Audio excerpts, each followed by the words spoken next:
নমস্কার, আমি অন্তরা। আপনারা দেখছেন সিটি লাইভ বাংলা। গুরুত্বপূর্ণ খবরগুলো দেখে নিন এক ঝলক। কিভাবে হলো আজকে আমি শুনলাম আমার পরিচিত, আমি যেখানে কর্মস্থল আমার চেম্বার নতুন জালাদিপুর রেলগেট, যে চেম্বারের মালিকের আর কি যে অ্যাক্সিডেন্ট হয়েছে, এর নাম হচ্ছে মুসা শেখ।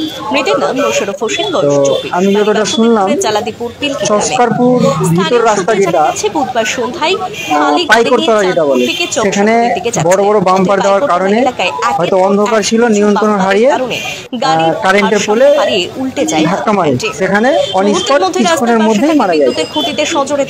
আর একটা ওখানে ঘটনা শুনলাম, 10 দিন আগে একটা ঘটনা ঘটেছিল, সেম কেস। উনি মারা যাননি, কিন্তু পিজি হসপিটালে ভর্তি ছিলেন। আমি চাইবো প্রশাসনের কাছে বিশেষভাবে অনুরোধ, যে পাড়া গ্রামে যেভাবে বাম্পারের দেওয়া হয়েছে, সে বাম্পার গুলো যাতে বন্ধ করা হয়। এবং প্রশাসনের কাছে আরো একটা নিবেদন, যে এই গ্রামীণ এরিয়া যে বাইক বা বিভিন্ন গাড়ি যে চলছে, সেটা নিয়ন্ত্রণে যাতে কিভাবে আসে সেদিকে লক্ষ্য রাখতে হবে, এবং বাম্পার গুলোকে পুরোপুরি ভাবে উঠিয়ে দেওয়ার ব্যবস্থা করতে হবে। এটাই আমার বিশেষভাবে আবেদন। আমার নাম মোশাররফ হোসেন।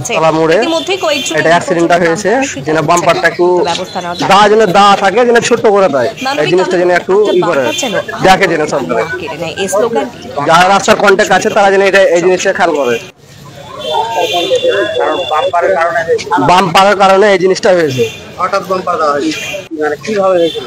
বাম্পারটা উঁচু করে দেওয়া আছে, হয়তো আসছিল, খেয়াল করেনি বাম্পারে উঁচু করে দেওয়া ছিল, দিতে যেয়ে অ্যাক্সিডেন্ট মানে পাল্টি করে দেওয়া গাড়িটা, তা খাম্বা ছিল, খাম্বা দিয়ে ঠকে গেছে, স্পটে মারা গেছে। স্পটে মারা যায়নি, অটো নিয়ে যেয়ে অটোতে কোনো হাত দেয়নি, থানাওয়ালা এলেও ধুলিয়ান থানা আনতে আনতে মারা গেছে, না ধুলিয়ান হাসপাতাল আনতে। কি নাম? মোশাররফ শেখ, বাড়ি নতুন জায়গা। বয়স 24 বছর। আমার নাম আজভার শেখ।